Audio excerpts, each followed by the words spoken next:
नमस्कार, मैं Vivek Kumar, instructor government ITI Aliganj Lucknow. आज मैं आप सभी को व्यवसाय ड्राफ्टमैन सिविल के द्वितीय वर्ष के पाठ्यक्रम में वर्णित topic public health and sanitation के बारे में विस्तार से बताऊंगा। यह पूरा पाठ हम 3 हिस्सों में कवर कर रहे थे। पहले भाग में हमने देखा था, कुछ जान पहचान की थी, परिचय किया था पब्लिक हेल्थ एंड सैनिटेशन से। उसके बाद हमने कुछ टेक्निकल टर्म्स के बारे में चर्चा की। फिर हमने टाइप्स ऑफ सुएज के बारे में चर्चा की, जिसमें raw Suez, house hold Suez, अलग अलग चीज़ों के बारे में अध्ययन किया। फिर हमने क्लासिफिकेशन ऑफ सुअर पढ़ा, जिसमें हमने लैटरल्स की बात करी, सब मेन्स की बात करी, मेन सुअर की बात करी, ट्रंक सुअर की बात करी और आउटफॉल सुअर की बात करी।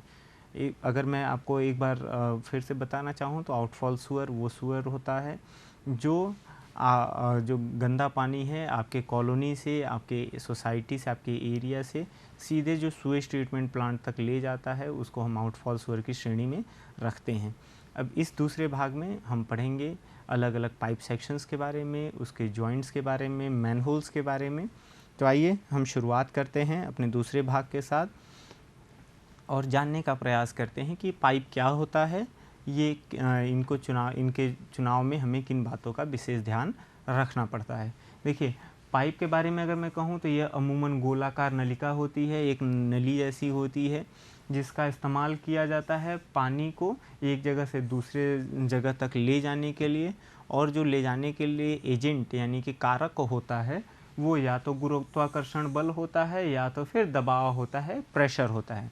देखिए, अगर दो जगहों के बीच में अंतर है, उसके वर्टिकल ऊंचाई में अंतर है, तो वहाँ पर पानी गुरुत्वाकर्षण से बह सकता है। मसलन अगर एक टैंक यहाँ पर है और दूसरा टैंक यहाँ पर है, अगर हमने इसको पाइप से कनेक्ट कर दिया तो आप देख सकते हैं अगर पानी का स्तर यहाँ पे है और ये बिल्कुल खाली है, तो इन दोनों के स्तर में यह जो वाई डिफरेंस है, ये इसकी वजह से ये इतना गुरुत्वाकर्षण यहाँ पे बल आएगा कि यहाँ पे जो इस टैंक में भरा हुआ टैंक ए में जो पानी है वो बी तक आसानी से फ्लो करके चला जाएगा। अगर इस तरीके से पानी का बहाव होता है तो उसको हम ग्रेविटेशनल फ्लो कहते हैं या गुरुत्वाकर्षण से प्रभावित बहाव कहते हैं।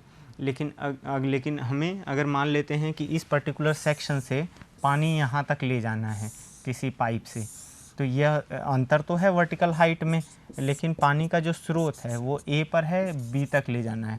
अब यहाँ तक हमें पानी कैसे ले जाने का तरीका मिलेगा, तो यहाँ पे प्रेशर फ्लो ही हो सकता है, यानी कि हम पंप के माध्यम से यहाँ पे प्रेशर डालें और पानी को ऊपर की तरफ फ्लो कराएं। इन दोनों ही स्थितियों में हमें जिस चीज़ की आवश्यकता पड़ती है उसे हम पाइप कहते हैं, अंग्रेजी में उसको कॉन्डुइट बोलते हैं। अब इसके चुनाव में कुछ बातों का हमें ध्यान रखना पड़ता है, मतलब हम किस तरह की पाइप, कौन सी पाइप का चुनाव करें। इसके लिए कुछ महत्वपूर्ण बिंदु हैं। सबसे पहले तो क्षमता है। क्षमता का मतलब ये है कि जो पाइप हम इस्तेमाल करने वाले हैं उसकी क्षमता कितनी है। मसलन वो कितना लीटर प्रति सेकंड पानी को एक जगह से दूसरे जगह तक ले जा सकती है, मतलब डिस्चार्ज उसका कितना है। दूसरा, वो कितना प्रेशर झेल सकती है। अगर हम प्रेशर फ्लो की बात करें, इस फ्लो की बात करें, तो प्रेशर फ्लो में हमें ये देखना पड़ेगा कि वो कितना प्रेशर झेल पा रही है। तो इन दोनों ही बातों का जब हम ध्यान रखते हैं तो हमें क्षमता को ज़रूर कंसीडर करने की बात करनी चाहिए। सहनशीलता मतलब उसकी ड्यूरेबिलिटी क्या है, वो कितने रफ़ कंडीशंस को, एटमॉस्फेरिक सिचुएशंस को कैसे डील कर पाती है, ये उसकी सहनशीलता है, ड्यूरेबिलिटी है। इसके आधार पर भी हम पाइप का चुनाव करते हैं। उपलब्ध धन यानी कि हमारे पास बजट कितना मौजूद है किसी एक पर्टिकुलर काम को करने के लिए। मसलन अगर हमें एक जगह से दूसरी जगह पानी का फ़्लो कराना है और हमारे पास धन उतना नहीं है, पर्याप्त नहीं है, तो उसके आधार पे भी हम पाइप का चुनाव करेंगे। ऐसे पाइप को चुनेंगे जो कम खर्च में लगाया जा सके, उसकी लेंथ सस्ती मिल सके हमें। तो धन भी एक बड़ा कारक होता है। रख रखाव यानी मेंटेनेंस, किसी एक पर्टिकुलर पाइप का रख रखाव कैसा है, उसके आधार पे भी हम चुनाव करते हैं। मसलन अगर हमने कुछ ऐसे पाइप का इस्तेमाल कर लिया जिसमें जंग लग सकता है, तो उसकी अपेक्षाकृत हम ऐसे पाइप का चुनाव करेंगे जिसमें जंग लगने की संभावना कम हो। जैसे अगर हमारे पास गैल्वेनाइज्ड आयरन जीआई पाइप का विकल्प हो, साथ ही साथ पीवीसी का भी विकल्प हो, तो हम कोशिश करेंगे कि हम पीवीसी पाइप को इस्तेमाल करें, यूज़ करें। इसके साथ ही जंग से सुरक्षा, मैंने इस पे चर्चा कर लिया कि जंग से जो पाइप सुरक्षित हो, क्योंकि पानी ही उससे हमें फ़्लो कराना है, ले जाना है। तो जंग अगर कोई फेरस मटेरियल है, कोई लोहे का पदार्थ मौजूद है उस पाइप में, तो पानी और हवा के संपर्क में आने के बाद उसमें जंग लगने की संभावना बहुत ज़्यादा होती है, इसलिए हमें जंग को भी ध्यान में रखना पड़ता है। आगे बढ़ते हैं और देखते हैं कि हमारे पास मार्केट में किस तरीके की कौन कौन सी पाइप उपलब्ध है। सबसे पहले तो एस्बेस्टॉस पाइप है, एस्बेस्टॉस सीमेंट पाइप। ये पाइप की ख़ास बात ये है कि बहुत हल्के होते हैं। सबसे अच्छी बात इनकी है कि ये हल्के होते हैं। अमूमन इसमें स्पिगट एंड सॉकेट जॉइंट्स होते हैं, तो जॉइंट बनाना भी आसान होता है। इनका जो दबाव झेलने की जो इनकी क्षमता होती है वो भी ठीक ठाक होती है, अच्छी होती है। और ये एक सर्टेन लिमिट तक इनका डायमीटर बड़ा भी रख सकते हैं हम। तो आप एस्बेस्टॉस सीमेंट पाइप को बहुत ज़्यादा इस्तेमाल करते हैं। ये हल्की है, ये सबसे अच्छी बात है, तो इसलिए हम इसकी लेंथ को भी बड़ा कर पाते हैं। जो फैक्ट्री में हम बनाते हैं एस्बेस्टॉस सीमेंट पाइप, ये थोड़ी बड़ी लेंथ में भी उपलब्ध होती है हमारे पास। उसके बाद आता है कास्ट आयरन यानी ढलवा लोहा की पाइप।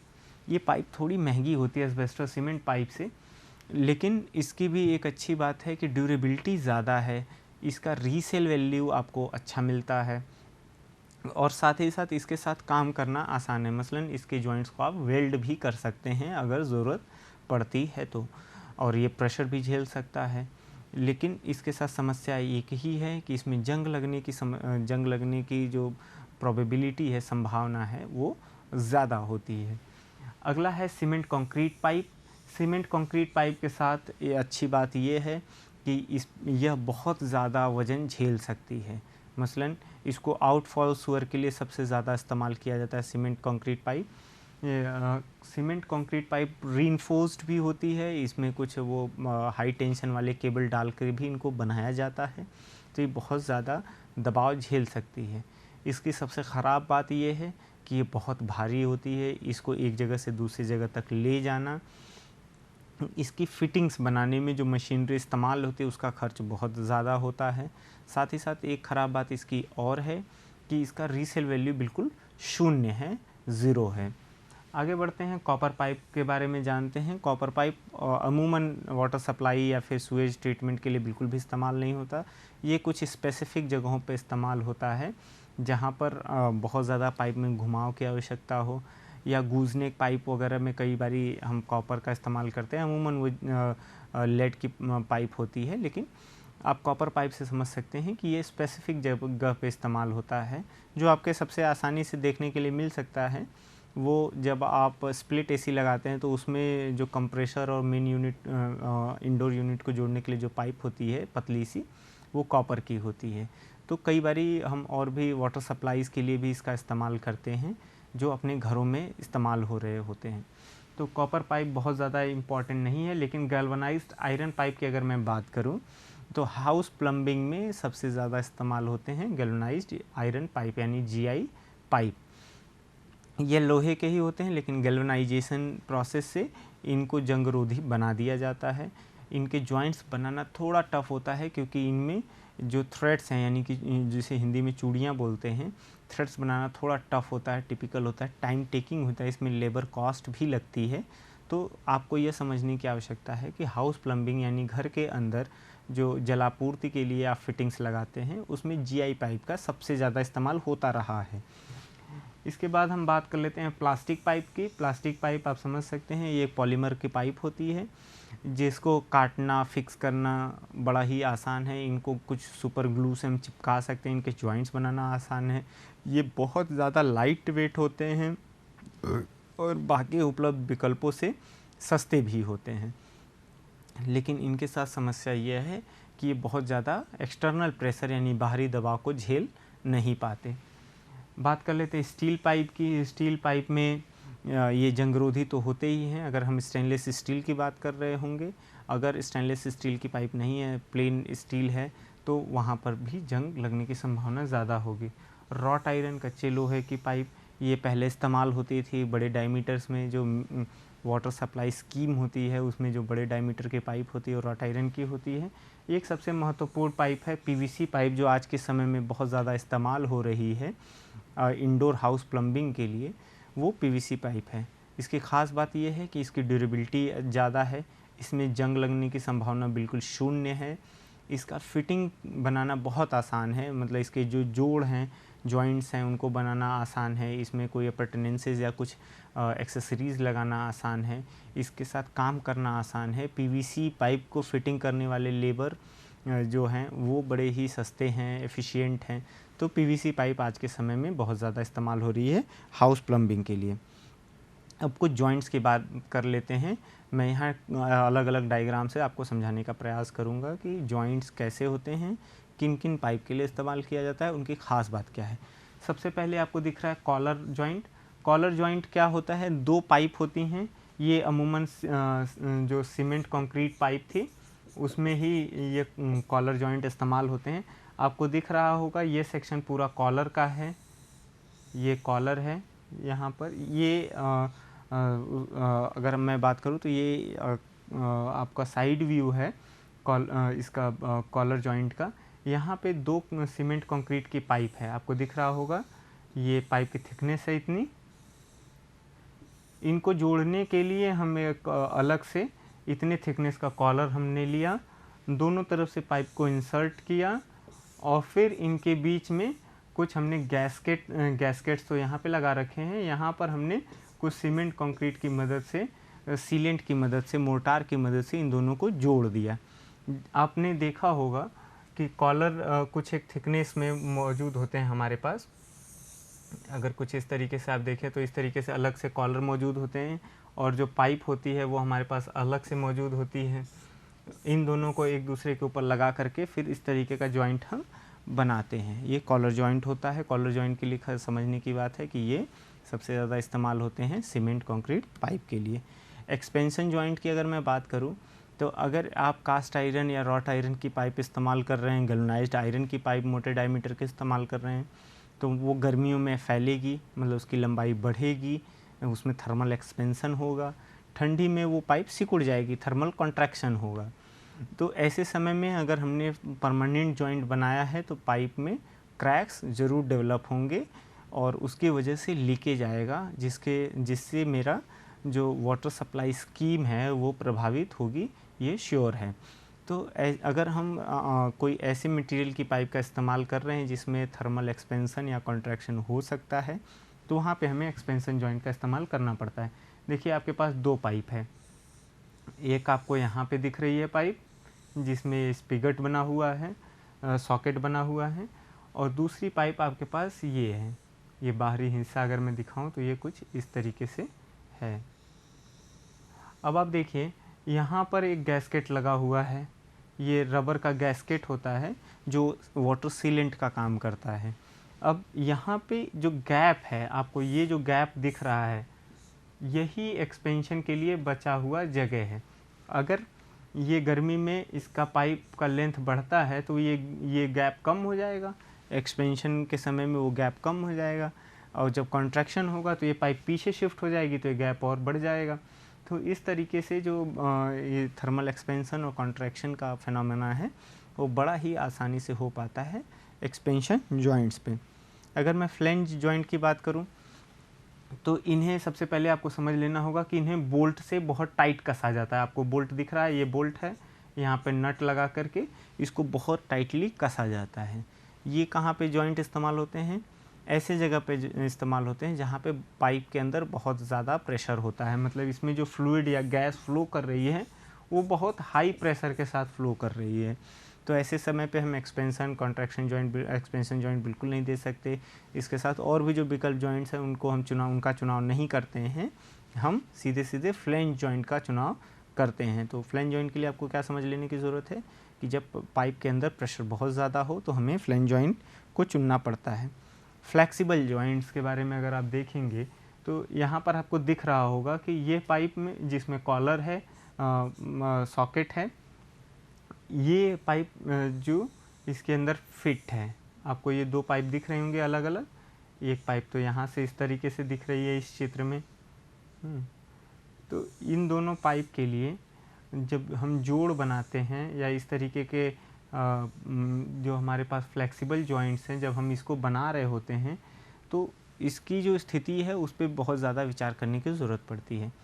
अगर पाइप का जो ओरिएंटेशन है, पाइप जिस दिशा में बिछाई गई है, अगर उसमें थोड़ा बहुत हमें घुमाव की आवश्यकता है, एलिवेशन के चेंजेस की आवश्यकता है, या ऐसी जगह पे हम पाइप लगा रहे हैं जहाँ पे फाउंडेशन यानी जिस पे वो पाइप रखी गई है उसके सेटल होने की संभावना ज़्यादा है, तो वहाँ पर हम फ्लेक्सिबल जॉइंट का इस्तेमाल करते हैं कि अगर ये वाला हिस्सा ऊपर या नीचे भी थोड़ा बहुत हल्का सा मूव करता है तब भी जॉइंट ख़राब नहीं होगा, पानी वहाँ से लीक नहीं होगा। आसानी से इस जो सर्कुलर सॉकेट है इसमें ये पाइप आसानी से मूव कर जाएगी और जॉइंट बराबर बना रहेगा। तो ऐसी जगहों पे जहाँ पे वर्टिकल सेटलमेंट या हॉरिजॉन्टल डायरेक्शन में चेंजेस दोनों ही संभव हैं, वहाँ पर हम फ्लेक्सिबल जॉइंट का चुनाव करते हैं। मैकेनिकल जॉइंट बड़ा ही सरल है, इसमें 2 रिंग होती है। ये इनर रिंग है जो सीलेंट का काम करती है। जैसे ही हम बोल्ट को टाइट करते हैं, मतलब ये दोनों एंड नज़दीक आते हैं, तो ये क्या करता है, ये इस सेक्शन इसको नीचे की तरफ दबाता है और ठीक इसी तरीके से ये वाला सेक्शन इसको ऊपर की तरफ दबाता है। जब ये ऊपर की तरफ दबाव आता है तो ये जो रिंग है ये मजबूत सील बना देती है। साथ ही साथ इन दोनों को हॉरिजॉन्टली दबाव मतलब क्षैतिज रूप में जो एक दूसरे के साथ चिपकाए रखने के लिए इस बोल्ट के अंदर जो टेंशन है वो काम करता है। तो ये मैकेनिकल जॉइंट का बड़ा ही सटीक उदाहरण है। ये बढ़िया सीलेंट होता है और मजबूत जॉइंट बनता है। स्क्रू जॉइंट आप लोगों ने देखा होगा, मैंने आपसे पहले भी चर्चा किया कि जब भी हम गैल्वेनाइज्ड आयरन यानी जीआई पाइप का इस्तेमाल करते हैं उसमें अमूमन हम स्क्रू जॉइंट का निर्माण करते हैं, संरचना उसकी बनाते हैं। इस चित्र में आप देख सकते हैं ये पाइप था जिसमें पहले हमने स्क्रू थ्रेड्स बनाए, फिर ये दूसरे पाइप में भी हमने थ्रेड्स बनाए और उसके बाद हमने इस कपलिंग यानी कि सॉकेट जिसमें पहले से थ्रेड था, पहले इस पाइप को इसमें टाइट कर दिया थ्रेड से और फिर दूसरे पाइप को भी इसमें टाइट कर दिया और इस तरीके से हमारा ये जॉइंट बन गया। ये अमूमन हम किस में करते हैं, ये गैल्वेनाइज्ड आयरन जीआई पाइप का जब हम जोड़ बनाते हैं तो उसमें हम इसको बहुत ज़्यादा इस्तेमाल करते हैं। सिंप्लेक्स जॉइंट बहुत ज़्यादा महत्वपूर्ण नहीं है। यहाँ पर आप रबर गैस्केट लगा देते हैं और इसके ऊपर जो कपलिंग है उसको रखते हैं, दोनों पाइप को इंसर्ट करते हैं। ये जो रबर गैस्केट्स है ये एक अच्छे सीलेंट का काम करता है। स्पिगट एंड सॉकेट जॉइंट, ये बहुत सरल जॉइंट होता है, बहुत आसानी से बन जाता है। इसमें बहुत स्किल की ज़रूरत नहीं पड़ती है। बस एक चीज़ का ध्यान रखना होता है कि इसका जो फाउंडेशन है जिस पे पाइप रखी जानी है वो अच्छा होना चाहिए, फर्म होना चाहिए, उसमें कोई वर्टिकल सेटलमेंट नहीं होना चाहिए। स्पिगट एंड सॉकेट जॉइंट सबसे ज़्यादा इस्तेमाल होता है आपके एस्बेस्टर सीमेंट पाइप में। उसमें पहले से ही आप देख पा रहे हैं ये जो पाइप का सेक्शन है इसमें आपको ये वाला सेक्शन स्पिगट दिख रहा है, यहाँ से ये सॉकेट दिख रहा है। ये पूरा आपको अच्छे से सॉकेट दिख पा रहा है इसका, आपको ये पूरा एंड दिख गया। ये जो मैंने अभी रेड से लाइन किया ये आपका सॉकेट है और इसी पाइप के जैसे अगर ये पाइप आगे जाएगा तो इसी पाइप के एंड पर यहाँ पे स्पिगट भी होगा जो यहाँ पर आपको दिख रहा है। ये स्पिगट आराम से इस सॉकेट में जाता है, इसके अंदर हम सीलेंट मटेरियल भरते हैं। सीलेंट मटेरियल के लिए हम कुछ ऐसे रबर का या लेड वगैरह का इस्तेमाल करते हैं। तो ये जब इसको भर देता है, जाम कर देता है, तो ये जॉइंट हमारा वाटर टाइट भी होता है, थोड़ा फ्लेक्सिबल भी होता है। तो ये स्पिगट एंड सॉकेट जॉइंट अमूमन प्रेफर किया जाता है, इसको चुना जाता है एस्बेस्टर सीमेंट पाइप के जोड़ को बनाने के लिए। हाउस प्लम्बिंग सिस्टम की अगर मैं बात करूं आगे बढ़ते हुए तो मैं आपको बता दूंगा कि घरों के अंदर जो जलापूर्ति और जल निकासी के लिए जो व्यवस्था की जाती है, जिन पाइप का इस्तेमाल किया जाता है, जिन इक्विपमेंट का इस्तेमाल किया जाता है, वो सारे के सारे हाउस प्लम्बिंग सिस्टम के अंतर्गत आते हैं। इनका उद्देश्य क्या होता है, एक तो साफ़ पानी को आपके घरों तक पहुंचाना और दूसरा क्या है कि आपके घरों से गंदे पानी को बाहर नालों तक ले जाना। अब आपके घरों से गंदा पानी कहाँ कहाँ से निकलता है, आपके किचन से निकलता है जब आप बर्तन धुलते हैं या सब्जियां धुलते हैं या और भी किचन में जो खाना बनाने का कार्य करते हैं उस दौरान जो गंदा पानी निकलता है, या आप घरों की साफ़ सफाई कर रहे हैं, स्वच्छता कर रहे हैं, उस दौरान भी गंदा पानी निकलता है। आप खुद के शरीर को स्वच्छ कर रहे हैं, मतलब नहा रहे हैं, कपड़े धुल रहे हैं, वो सारा कुछ गंदे पानी का कारक है। जो साफ़ स्वच्छ जल आपके घरों तक सप्लाई हुआ था उसको गंदा करने का कारक है। उसके साथ ही साथ जो आप वाटर क्लोजेट्स यानी कि जो आपका टॉयलेट सीट है उसमें जो पानी इस्तेमाल हो रहा है, वो सारे कारक हैं पानी को गंदा करने के लिए। तो उन सभी जगहों से पानी को सुरक्षित मतलब इस तरह से बाहर ले जाए कि वो न्यूसेंस यानी कि समाज में कोई दिक्कत पैदा न करे, किसी को उससे नुकसान न हो, किसी को उससे कोई हानि न पहुँचे। इस पूरे सिस्टम को बरकरार रखने के लिए हाउस प्लम्बिंग सिस्टम को डिज़ाइन किया जाता है।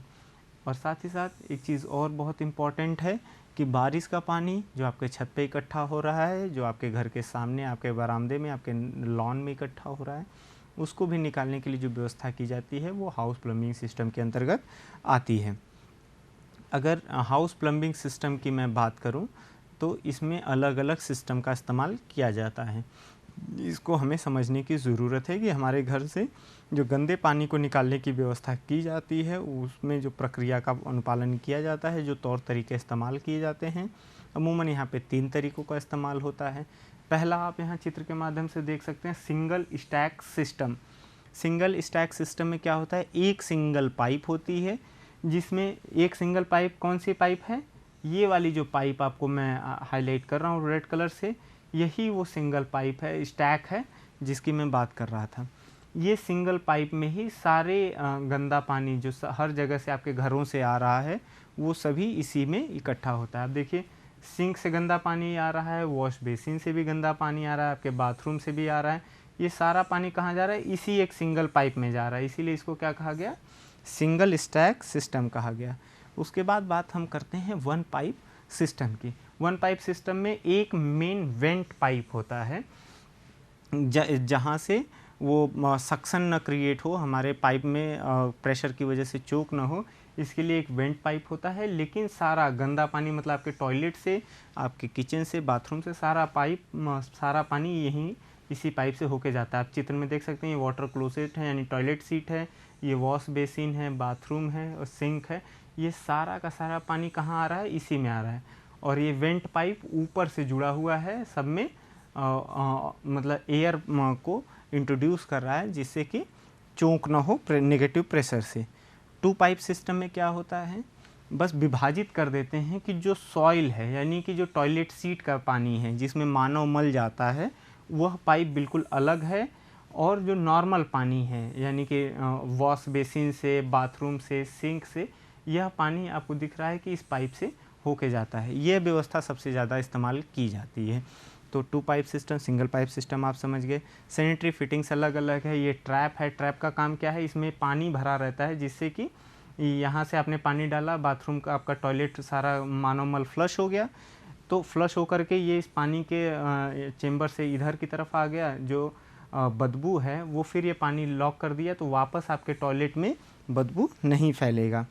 ये आपको वॉश बेसिन का एक क्रॉस सेक्शन दिख रहा है। वॉश बेसिन में यहाँ पे टैप लगा होता है, पानी कलेक्ट होता है और ये नीचे लगे हुए पाइप से वो फिर आपके प्लम्बिंग सिस्टम के माध्यम से बाहर चला जाता है।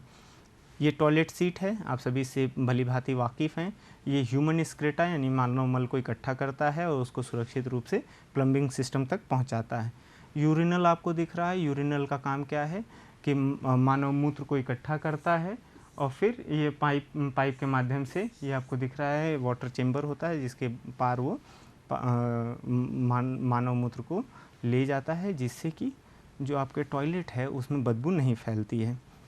मैन होल्स की अगर मैं बात करूं तो मैन होल आपके मेन स्वर लाइन में एक ओपनिंग होती है जिससे कि आदमी या कोई वर्कर उसमें घुसता है। किस काम के लिए, निरीक्षण करने के लिए, मेंटेनेंस करने के लिए, साफ़ सफाई करने के लिए।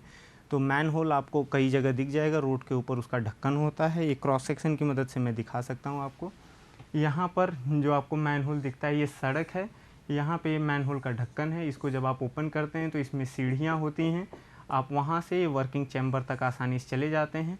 आपको दिख रहा है ये जो पाइप है ये मेन पाइप है जो आउटफॉल सुअर भी हो सकता है, जिससे कि पानी जो गंदा पानी है वो आपके सुएज ट्रीटमेंट प्लांट तक जा रहा है। यह लेटरल से आ रहा होगा या सबमेन से पाइप आ रहा होगा, इसको ड्रॉप मैनहोल बोलते हैं। पानी सीधे यहाँ से गिरेगा तो यह इम्पैक्ट पैदा करेगा, जो यहाँ पर काम करने के लिए इंस्पेक्शन के लिए गया होगा उसको गंदा करेगा, इसलिए ये ड्रॉप मैनहोल से इसके तक पहुँच जाता है। लैंप मैनहोल एक बड़ा ही लैंप होल एक बहुत महत्वपूर्ण चीज़ है। ये इंस्पेक्शन के ही काम में आता है। यह श्रेणी में कई बने होते हैं। जैसे एक लैंप मैनहोल यहाँ पर है, तो इसका काम क्या है, अगर मान लीजिए यहाँ पे कोई चोक है, गंदा कुछ कचरा फंस गया है, इसमें से जब आप लैंप नीचे डालते हैं और यहाँ से जब देखने का प्रयास करेंगे तो यहाँ पे आपको रोशनी नहीं दिखेगी अगर यहाँ पे गंदा कचरा फंसा हुआ है। अगर ये कचरा नहीं है तो आपको रोशनी यहाँ दिखेगी, आपको पता चल जाएगा कि इन दोनों के बीच में कोई कचरा फंसा हुआ नहीं है। इस पूरे पाठ में हमने परिचय किया सैनिटेशन से, हमने बात करी कुछ टेक्निकल टर्म्स के बारे में, सीवेज देखा, क्लासिफिकेशन के बारे में देखा, हमने सैनिटरी फिटिंग्स और मैनहोल के बारे में विस्तृत रूप से चर्चा की, जिसमें लैंप होल एक बहुत ही महत्वपूर्ण टर्म था। इसका काम होता है सिर्फ इंस्पेक्शन करना, इसमें मेंटेनेंस के लिए कोई व्यक्ति अंदर नहीं जाता है, ये हमें समझ लेने की आवश्यकता है। जबकि मैनहोल के अंदर इंस्पेक्शन और मेंटेनेंस के लिए आदमी बराबर उसके अंदर जाता है और साफ़ सफाई का काम करता है, इंस्पेक्शन करता है। मैनहोल ऐसे जगह पे बनाया जाता है जहाँ पे दो अलग अलग डायमीटर के पाइप जुड़ रहे हों या दो अलग अलग स्तर पे पाइप जुड़ रहे हों, वहाँ पर बनाया जा सकता है। जंक्शंस पे बनाया जाता है, जहाँ पे कॉर्नर हो वहाँ बनाया जा सकता है। अगर ऐसी कोई स्थिति नहीं है तब भी हम कोशिश करते हैं कि 75 से 90 मीटर के बीच में हम एक मैनहोल का निर्माण करें, जिससे कि आने वाले समय में भी इंस्पेक्शन और मेंटेनेंस का अच्छा ख्याल रखा जा सके। आपके सामने यह पूरा पाठ प्रस्तुत करने के लिए मैंने मदद लिया है निमी द्वारा बनाई गई ई बुक्स का, जो ड्राफ्टमैन सिविल के लिए बनाई गई है। साथ ही एस.के. गर्ग साहब की लिखी हुई किताब वाटर सप्लाई इंजीनियरिंग का भी इस्तेमाल किया है। मैं ये समझता हूँ कि आज का पाठ आप सभी के लिए लाभप्रद साबित होगा। धन्यवाद।